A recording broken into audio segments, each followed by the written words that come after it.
So to all the married women, when was the last time you told your husband you loved him just because? When was the last time you hugged your husband? When was the last time you made love to your husband? When was the last time you cursed your husband out? In marriage, we find ourselves being busy with raising the children, going back to school to better our education. Maybe we're entrepreneurs, we're busy with that, or we're busy with our careers. And when we do that, we find ourselves going this way, the opposite way, instead of together in a marriage. And you're busy with all these different things, and being busy sometimes causes frustration. And with frustration, it causes us to lash out and take it out on who? Our spouse. So you find yourself fussing about the smallest things, such as maybe an example, his shoes in the middle of the floor, or him not taking the trash out to the front on trash night or trash day, or him leaving the toilet seat up, or him putting his dirty clothes by the hamper instead of in the hamper. And so about time the weekend comes, you two have chewed each other's heads off. And when you sit down and think about it, it was for something as small as his shoes in the middle of the floor. Something trivia.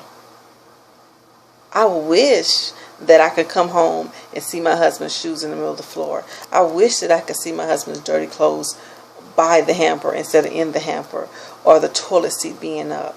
But I would never, ever be able to see my husband again, because on October 17th, 2003, my husband was killed in a car accident. And I too nitpicked and nagged about the small things, the juvenile things, the trivia things. I too took for granted that he would be here forever. The vows say until death do us part. I knew me and my husband would grow old together. We would be together forever. I never in a million years thought I would be a widow at the age of 24. And so when in marriage, you find yourself fussing and you're nagging and you just over nonsense. There's some things you have to address. Definitely.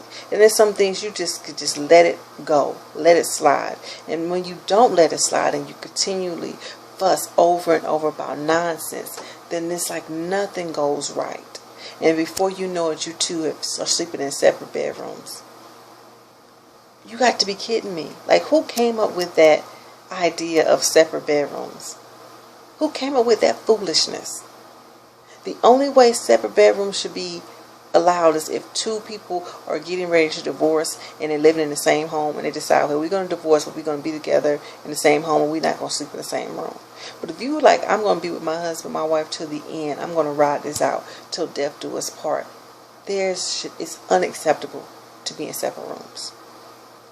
And God forbid you want to be in these separate rooms and you find yourself waking up the next morning, you go around to the room and he's dead. Now what? Are you going to remember why he was even in the separate rooms? Are you going to remember what the fuss was about, what the argument was about? No. When the coroner came to my door October 17, 2003 and delivered that horrific news to me, I didn't remember anything that my husband did that was trivia, that was juvenile. All I could think about is I'm never going to see my husband again. Oh my goodness, I'm never going to be able to touch him, talk to him again. So you are married right now, and you have a husband, and you are blessed, and we tend to take life for granted. We tend to think you know they're gonna always be there. You know, if they do something nice for us, we fussing and nagging. Like, oh, for example, your husband might decide, I'm gonna fix my baby a plate, and accidentally put some tomatoes on your plate, and you don't like tomatoes, and he knows this, but it was a simple accident, and it's the saying, babe, thank you so much for fixing my plate. You fussing about the tomatoes. As soon as you see that plate, you see the tomatoes, you go crazy. You know I don't like tomatoes. You don't do nothing right. Fussing over some tomatoes on a plate. Really? You know how many women wish that they had a man to bring them a plate of food? You know how many women wish they were married? There's so many women that have husbands who go to work, take care of the house, take care of the wives, and their wives are nagging and fussing about trivia things. That's unacceptable. Your husband come home from work, instead of saying, "Hey babe, how you doing? You need a back rub. What you want to eat?" Or fixing his food. You made him something already. You know, you talking to him. "Hi, what's your day? How you doing?" You fussing and nagging about, "Oh, why you ain't bring the trash in? You just gonna pull up and leave the trash out there?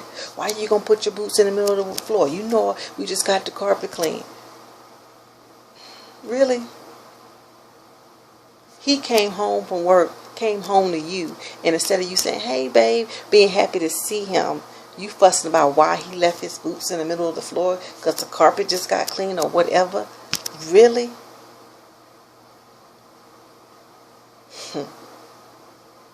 Life is short.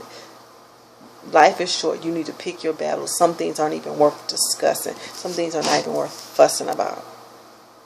And I tell you what, I'm going to get a second chance at this marriage. And I promise you, the second go round, he could leave his shoes in the middle of the floor. He could leave the toilet seats up in every bathroom. He can leave the trash out in the front.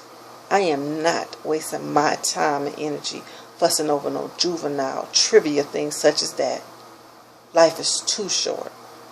If you are blessed to have a husband that takes care of home, you do not need to be nagging unless he has done something disrespectful to you, the home, or the children.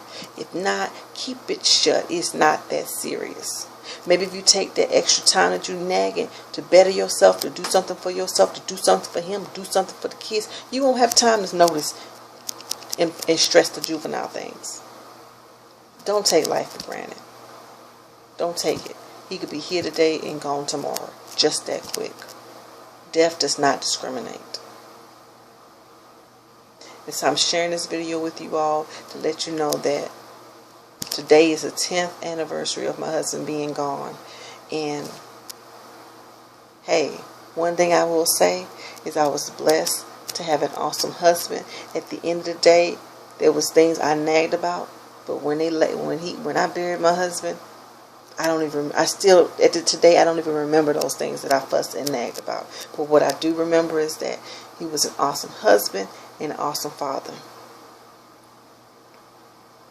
And so I wanted to share this video with you all. For all the married women, appreciate your husband. If your plan is to be with your husband until death do you part, change your ways. Leave the nagging out of it. Life is too short. Love your husband. Compliment your husband. Make love to your husband. Appreciate your husband. Because he could be gone. You don't want the coroner to come to your door and tell you that your husband was killed, or your husband died, or your husband is gone forever. You don't want that news ever delivered to you. Appreciate them while they're here, because once they're gone, there's no coming back.